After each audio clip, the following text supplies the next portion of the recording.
中學文憑試筆試開考，第一科視覺藝術有近4000人報考。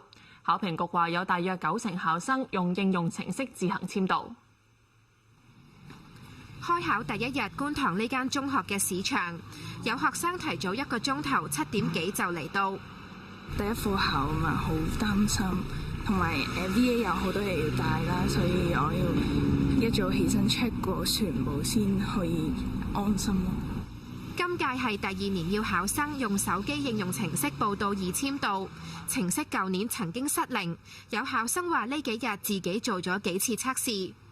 即喺手機度睇下，然後有冇輕機嘅情況咯，撳入去試下咯。校方就話呢日市場運作暢順。上年都經歷過一次之後呢，我相信都所有嘅嘢呢都喺之前呢已經做過好多測試啦。咁亦都係我哋嘅同事呢都睇清楚晒成分指引嘅，即係有任何嘅問題都好呢，亦都有一個 online 即時嘅 team 呢係俾大家去支援啦。今年報考中學文憑試嘅整體考生超過55000人，按年升近1成，其中自修生突破1萬人，部分嚟自內地。有學校考生認為競爭加大，都係會擔心嘅，但係都唯有照考咯。大家都可能會擔心個 curve 係會拉高咗啦。雖然都係驚嘅，但係我覺得都係發揮好自己就得。